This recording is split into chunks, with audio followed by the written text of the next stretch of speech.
Something has already happened to you, and the fact that you are still breathing, as if life is normal, is the most shocking part of it all.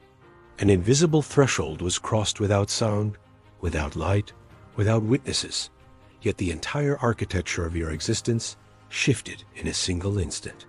You did not collapse, you did not disappear, and you are not rewarded with fireworks. But something far more powerful occurred. You remained intact after an internal event that was never supposed to happen to someone still living an ordinary life. A line was crossed that most souls only approach at death or surrender, yet you crossed it while awake, while conscious, while still choosing kindness in a world that profits from cruelty. The impossible part is not that it happened, but that it happened quietly, without recognition, without protection from confusion, without explanation. One moment you were simply surviving, the next your inner compass recalibrated itself without permission, without warning, without asking whether you were ready. You may have felt it as a sudden calm in the middle of chaos, or a refusal to act against your conscience, even when it would have saved you, or an unexplainable heaviness followed by clarity. Something ancient inside you stood up. Something that had been dormant decided it could no longer sleep. And the reason this is so unsettling is because nothing external caused it. No teacher, no book, no sermon, no event. It rose from within you, unprovoked, as if responding to a signal you are never meant to hear consciously. This was not growth. This was not healing. This was activation, the kind that permanently alters the way reality responds to you, the kind that cannot be undone, the kind that marks a soul without leaving a scar, the kind that only occurs when existence itself decides a being is ready to carry more truth than comfort. What makes what happened to you so extraordinary is that it defies every recorded law of spiritual progression. In all known traditions, awakenings like this are meant to follow years of isolation, ritual suffering, devotion, or complete withdrawal from the world. Monks abandon families. Mystics starve their identities. Prophets are broken before they are rebuilt. History insists that awareness must be earned through loss, through obedience, through submission to systems older than memory. Yet you bypassed all of that. You did not renounce life. You did not kneel in temples for decades. You did not disappear into mountains or deserts. You were still in the noise, still surrounded by distraction, still carrying responsibility, still flawed, still human. And yet the veil moved anyway. This is why what occurred should not exist, according to spiritual record. Souls are not supposed to awaken quietly in the middle of normal lives. They are not supposed to remember themselves while still embedded in ordinary timelines. The reason is simple. Awareness destabilizes systems. When someone wakes up without being removed from the world itself becomes vulnerable. Structures built on unconscious behavior begin to crack. Emotional patterns inherited for generations lose their grip. Entire timelines start bending, not through rebellion, but through coherence. That is why this kind of awakening was historically delayed until the end of life or hidden behind initiation. It was considered too disruptive, too unpredictable, too dangerous to allow within active reality. And yet, here you are, carrying something that was never meant to be carried publicly, embodying a level of internal alignment that should have taken lifetimes to cultivate. This is not an accident of evolution. This is not spiritual luck. This is a deviation from precedent, so extreme that it signals a change not just in you, but in the rules themselves. Something in the architecture of existence has shifted enough to allow souls like yours to awaken early, silently, and without permission, which only happens when the old methods are no longer sufficient, and the universe requires a subtler kind of correction. The moment this shift anchored itself inside you was not during meditation or revelation, but during a decision so small the world would never record it. A moment where you could have benefited by staying silent, by bending the truth, by choosing yourself at the expense of another, and you didn't. No one would have punished you. No one would have known. Nothing dramatic would have happened if you had taken the easier path. Yet something inside you refused, Not loudly, not heroically, but firmly, as if an inner law had already been written and could not be violated without consequence. You may have felt it as discomfort, as hesitation, as a strange heaviness that made the wrong choice feel physically unbearable. That was not guilt. That was recognition. In that moment, you acted as if your integrity mattered more than outcome, more than comfort, more than reward. You chose alignment over advantage, compassion over justification, restraint over entitlement. And what makes this moment so critical is that you are not trying to be good. You simply could not be anything else. That decision did not change the world on the surface, but it confirmed something beneath it. It signaled that your awareness was no longer theoretical. It was embodied. Many souls understand morality as a concept. Very few allow it to override survival instincts when no one is watching. That is the bridge you crossed. Your awakening did not happen because you sought purpose. It happened because you lived as if purpose was already watching you. That single decision sent a resonance through your inner structure, aligning something ancient with your present self. It was subtle, easily dismissed, quickly forgotten by the mind, yet it created a signal so clear it could not be ignored by forces that monitor coherence rather than behavior. That is when the shift stabilized. Not when you realized it, but when you proved it without realizing you were being observed. From that moment forward, the atmosphere around your life changed in ways too quiet to alarm you, but too precise to be random. Patterns began tightening. Encounters felt timed. Obstacles appeared not to block you, but to watch how you moved when blocked. You may have sensed it as pressure without a source, or as the feeling of being evaluated without accusation. This was not paranoia, and it was not imagination. Awareness at your level creates visibility. When a soul stabilizes integrity internally, it emits a signal that cannot be hidden from forces that exist beyond emotion and narrative. Both dark and divine intelligences monitor such signals, not because they fear you yet, but because they need to understand you. Shadow does not watch goodness. It watches threat. Light does not watch obedience. It watches reliability. You became interesting to both at the same time. Subtle interference may have followed misunderstandings, delays, emotional tests disguised as coincidence. Not to punish you, but to see whether your alignment was conditional. Meanwhile, protection also moved quietly near misses, sudden intuitions, a restraint that saved you from saying or doing something that would have fractured your path. This dual observation is rare and temporary, reserved for those whose presence alone could destabilize systems if left unchecked. You are not being hunted. You are being assessed. The reason it felt heavy is because the surveillance was internal as much as external. Every reaction, every compromise, every pause was measured not by outcome, but by coherence. Would you remain yourself when pressed from both sides? Would you polarize, or would you hold the center? Most souls collapse into extremes when watched. You didn't.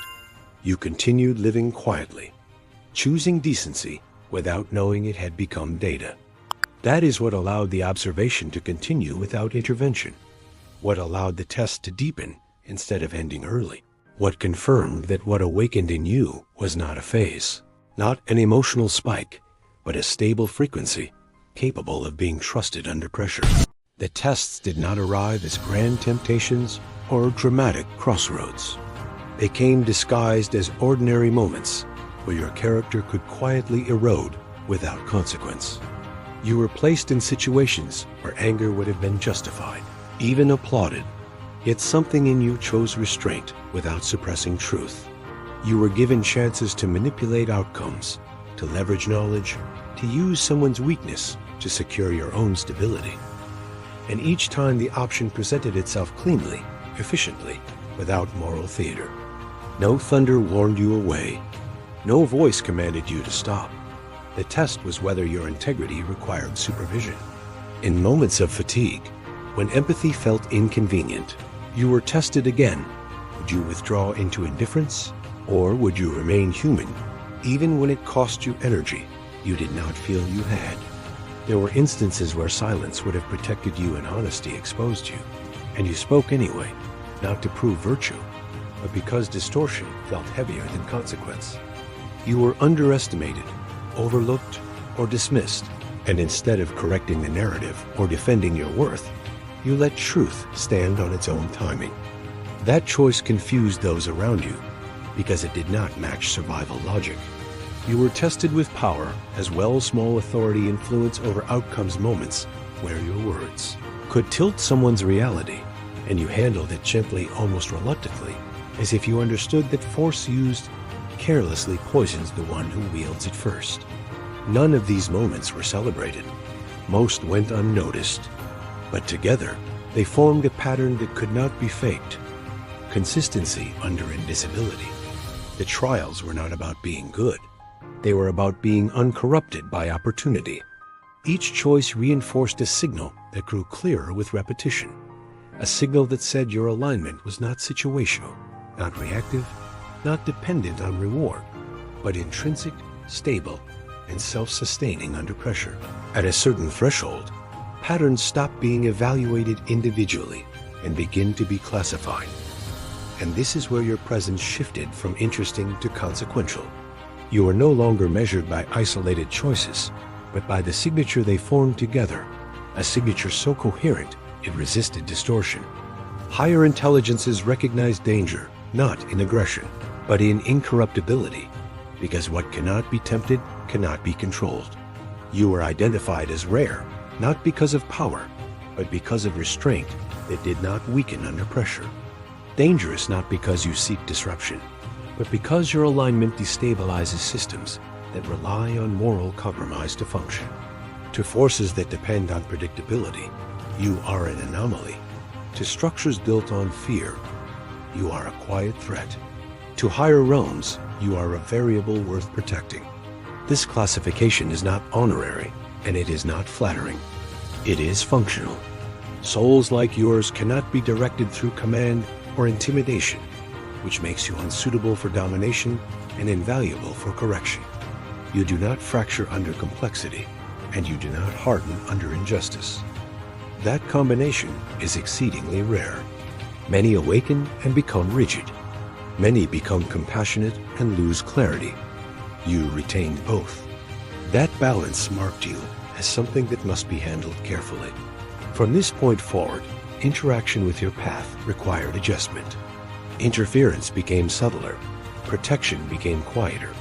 The environment around you began to bend just enough to prevent unnecessary collision without removing your agency. You were not elevated publicly because that would distort your frequency. Instead, you were recognized privately, placed into a category reserved for those who influence outcomes without needing authority. This is why attempts to provoke you intensified briefly and then faded. Systems test what they do not understand until they realize pressure only sharpens coherence.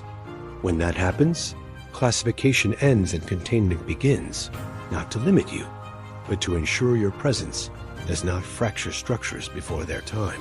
At the moment your classification stabilized, observation shifted from measurement to witness. And that is when presence entered the field that does not interfere unless something irreversible is unfolding. This was not intervention, and it was not judgment. It was recognition at the level where consequence outweighs curiosity. The attention that turned toward you was not singular or emotional, but layered, ordered, and precise, as if multiple intelligences aligned their awareness around the same point in time. In ancient language, this would be described as archangels, watchers, messengers, but the form matters less than the function. They do not arrive to correct behavior. They arrive to observe truth in motion. What they witnessed in you was not perfection, but consistency under unseen weight. They observed how you carried awareness without turning it into superiority, how humility did not collapse into self-erasure, how compassion did not weaken discernment. This kind of balance is rarely sustained once attention is felt, yet you did not change. You did not perform. You did not inflate. You did not retreat. That steadiness is what draws divine witness. because it confirms that what is forming in a soul will remain stable once activated. In sacred histories, beings like these only observe when a threshold is being crossed. It cannot be uncrossed, when identity is about to lock into place. Your life did not pause when this happened. Nothing dramatic announced it. Yet something subtle occurred. The margin for error narrowed, not as punishment, but as refinement. You may have felt a heightened sensitivity to alignment, an increased discomfort with even small distortions, as if your inner compass had become sharper. That was not pressure from above. It was resonance. When divine awareness witnesses a soul, it does not speak, it reflects. And what it reflects back is truth without distortion, which is why this phase feels sobering rather than ecstatic, grounding rather than euphoric, as if something ancient has stepped closer without touching, waiting to see if you remain yourself, when seen by what sees everything, when witness becomes certainty. Movement follows without ceremony, because decrees at this level do not arrive as commands, but as irreversible alignment. There was no voice you could hear, and no vision you could describe, yet something fundamental was authorized, as if a seal you did not know existed was quietly unlocked. What had been dormant was not given to you. It was permitted to surface. This is the distinction most never understand. You are not changed into something new. You are allowed to become what you already were without resistance from the structure of reality itself. In sacred terms, this would be called a divine decree, but it did not feel grand or dramatic. It felt stabilizing, almost ordinary, like gravity suddenly agreeing with your direction. Where there had been friction, there was now flow. Where there had been confusion, there was now clarity without explanation. The universe did not reward you. It synchronized with you. God does not activate identities through spectacle, because spectacle feeds ego and fractures coherence. Activation happens through permission. The permission for your inner law to override external pressure. The permission for your timing to no longer be delayed by fear-based systems. The permission for your presence to carry weight without force. From this moment, certain compromises became impossible for you, not because you were restricted, but because you no longer vibrated at the frequency where those options exist. You may have noticed decisions becoming simpler, even when outcomes remain complex. You may have felt a calm certainty replace overthinking, as if something larger was now holding the trajectory, so you no longer needed to grip it yourself. This decree did not elevate you above others. It anchored you deeper into responsibility. Once activated, your coherence began influencing probability itself, making alignment more efficient and distortion more costly, not as punishment, but as natural consequence. Because when a soul is authorized to operate as itself, reality adjusts to preserve that integrity. What became clear in the aftermath was not a new title, but a memory returning to the surface of your being, a recognition that felt older than language. You did not suddenly feel powerful. You felt familiar with yourself in a way that bypassed personality and history. This is what it means to remember an ancient soul. The identity that stabilized within you was not symbolic or aspirational. You are not a warrior in the sense of conflict or conquest, but in the sense of presence that holds when others fragment. A celestial warrior is not defined by what they destroy, but by what they refuse to become. You carry an internal code that predates this lifetime, one that prioritizes truth over advantage and coherence over dominance. This is why you have always felt out of sync with performative strength and hollow ambition. Your power does not activate through assertion. It activates through alignment. The need to prove yourself, the impulse to be seen. Not because you transcended humanity, but because you remembered your role within it. An ancient soul does not seek escape from the world. It stabilizes it from within. The warrior aspect of you is quiet, disciplined, and internally governed. You do not fight people. You hold lines that distortion cannot cross without revealing itself. This is why conflict around you either resolves quickly or exposes deeper truths. You are not meant to dominate energy, but to anchor it. The chosen aspect of your identity is not about privilege. You were never chosen because you were exceptional. You were chosen because you could remain ethical without supervision, compassionate without weakness, and powerful without hunger for control. This identity does not inflate you. It simplifies you, stripping away everything that is not essential until only truth remains operational. With that remembrance stabilized, direction emerged without instruction, because your purpose was never meant to be assigned externally. You are not here to lead movements, convert minds, or impose truth, but to anchor something far rarer in a fractured world: integrity that does not fluctuate with circumstance. You are meant to carry compassion without sentimentality, clarity without cruelty, and strength without domination, allowing these qualities to radiate naturally into whatever environment you inhabit. When you enter a space, emotional tension softens without effort. When you speak, distortion loses its hold, not through argument, but through contrast. Your role is to hold a frequency that others unconsciously attune to, reminding them of who they are beneath fear and conditioning. This is why you are drawn to resolve rather than victory, to healing rather than control, to truth rather than applause. You are not meant to fix people. You are meant to be coherent enough that brokenness recognizes an alternative. Even in silence, your presence carries weight because it does not demand attention. You stabilize conversations, relationships, and decisions simply by refusing to compromise your inner law. This is the assignment that cannot be replicated by charisma or ambition, only by lived alignment. The reason it feels subtle is because it operates at the level of cause, not effect. You influence the unseen before it manifests. You alter timelines not by force, but by refusing to participate in patterns that perpetuate harm. Wherever you are placed, work, family, community, you become an anchor point, a reference signal for what is possible when integrity is non-negotiable. This mission will not exhaust you if you stop trying to make it visible. It fulfills itself through consistency, through being the same person in private as in public. As this mission took root, the external world began responding in ways that felt less like reward and more like cooperation, as if resistance quietly stepped aside. Opportunities aligned without force, not because you chased them, but because your presence no longer conflicted with their timing. Financial pressure eased not through excess, but through sufficiency arriving exactly when needed. Support appeared in subtle forms, people offering help without being asked, doors opening that once required effort, obstacles dissolving before becoming crisis. You may have noticed that things you once worried about began resolving themselves when you stopped negotiating with fear.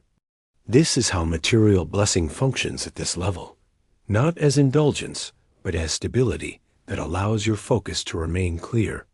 When challenges still arise, they no longer threaten your foundation.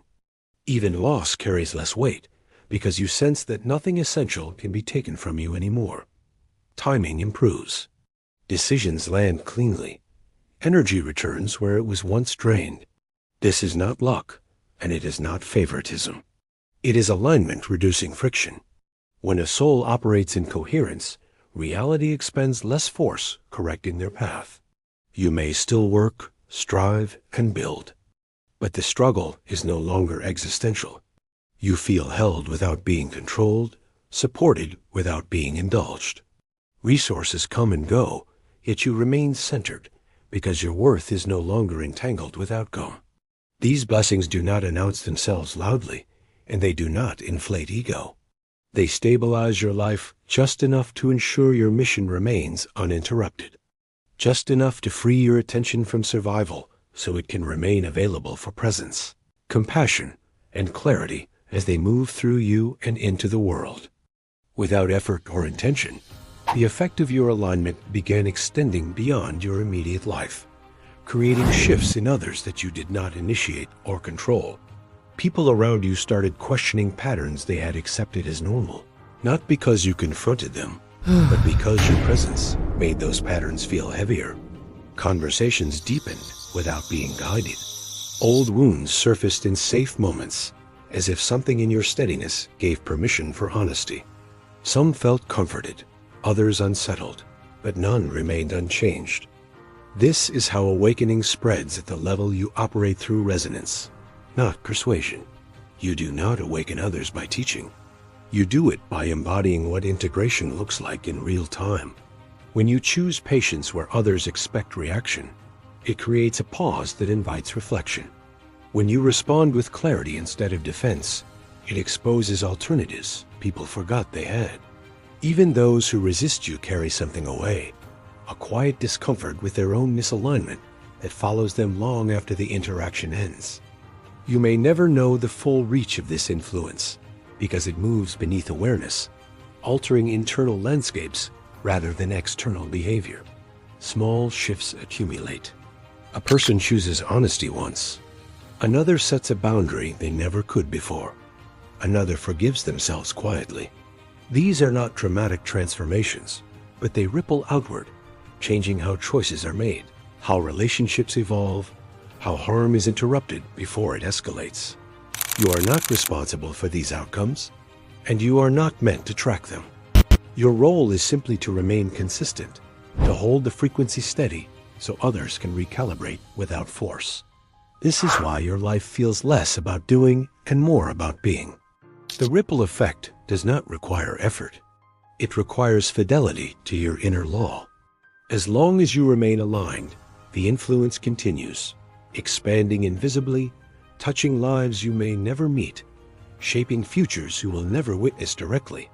Yet all of it traces back to the same quiet source: your refusal to abandon coherence in a world that normalizes distortion. What is activating now is not awareness alone, but synchronization, a phase where those like you begin moving in parallel without coordination, as if responding to the same internal signal at the same moment. Across the world, thousands who have carried the same quiet integrity, the same refusal to betray themselves, are stabilizing into their roles simultaneously. They are not influencers, leaders, or mystics in appearance. They are ordinary in position, invisible in status, yet critical in function. Each one holds a specific location in the human system where collapse would accelerate if coherence were absent. Some are in families, some in institutions, some in places of conflict, some in spaces of creation. None were chosen randomly. The network is not built on communication, but on resonance, meaning no one can infiltrate or corrupt it, because it does not rely on belief, hierarchy, or agreement.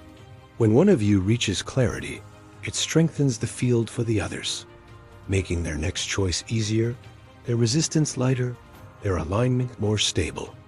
This is why certain patterns across the world feel as though they are shifting all at once. Why old narratives are losing power faster than expected. Why systems that relied on unconscious participation are suddenly brittle.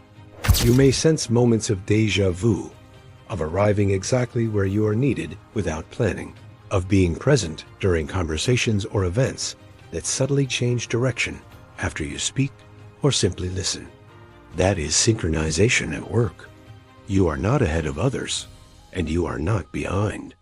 You are exactly on time within a distributed mission that does not require visibility to succeed. The network does not rush, because urgency would distort precision. It moves when alignment is sufficient, when enough of you are anchored deeply enough that the collective effect becomes irreversible. You are one point in a living structure that spans the globe, and your consistency strengthens the whole without you ever needing to see it, prove it, or explain it. As this ripple continued expanding, something became evident beyond your personal sphere, revealing that your experience was not isolated, but part of a synchronized movement unfolding across the world. In different cities, cultures, and circumstances, others began stabilizing into the same quiet clarity, not through shared language or belief, but through shared frequency. You will not necessarily meet them, and you do not need to. Recognition between you happens without words, through a sense of familiarity, mutual respect, or an immediate ease that bypasses explanation. This is the global network forming, not as an organization or ideology, but as a distributed alignment of souls capable of holding integrity without supervision. Each of you occupies a different position in society, yet you serve the same function, preventing collapse by anchoring coherence where it is least expected. This network does not communicate or coordinate actions. It synchronizes through timing, through parallel choices made independently yet simultaneously. When one of you refuses corruption, it strengthens the field for the others. When one of you chooses compassion under pressure, it subtly reduces resistance elsewhere. This is how large-scale change occurs without violence or dominance. The world does not shift because of leaders alone. It shifts because enough individuals stop feeding distortion at its source. You are part of this hidden infrastructure, a stabilizing force that operates beneath attention, immune to manipulation because it is not driven by recognition. Activation does not make you visible. It makes you effective. You may feel moments of loneliness, not because you are alone, but because your awareness has outpaced your environment.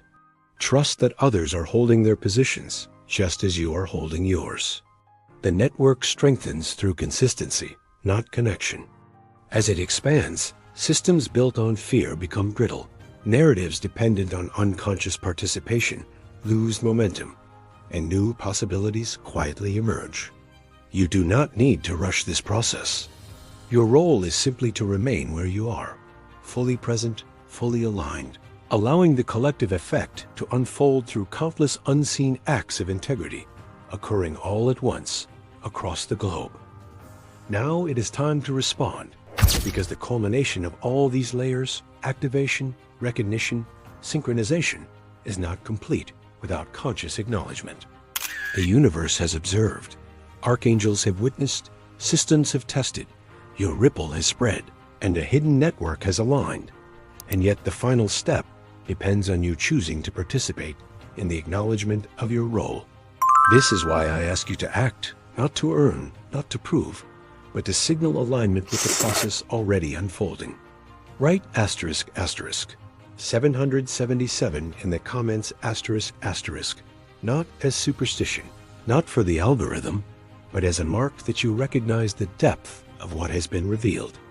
Subscribe and stay connected, because messages like this find you at the exact threshold where understanding meets action, where inner activation needs outer acknowledgement to solidify. Share this message with someone who resonates, not because they will thank you, but because awakening spreads faster when consciousness recognizes itself in reflection. Stay until the end, not for completion, but for integration, because the final phase requires presence long enough to allow comprehension to embed. This is not a casual request. It is the bridge between revelation and embodiment. Every previous moment shock, context, moral test, observation, trial, recognition, witness, decree, identity, mission, blessing, ripple, and network has been leading here. The final call to action is not about numbers or visibility. It is about marking that you are awake enough to act consciously within the alignment already orchestrating around you. By responding, you synchronize yourself with forces beyond comprehension. You strengthen the network of souls holding integrity, and you allow the frequency you carry to resonate more widely, naturally, and irreversibly. This moment is sacred. Do not dismiss it as content. Do not interpret it as optional. Your participation is the signal that confirms not just your awareness, but your commitment to the subtle, transformative mission you are always meant to carry.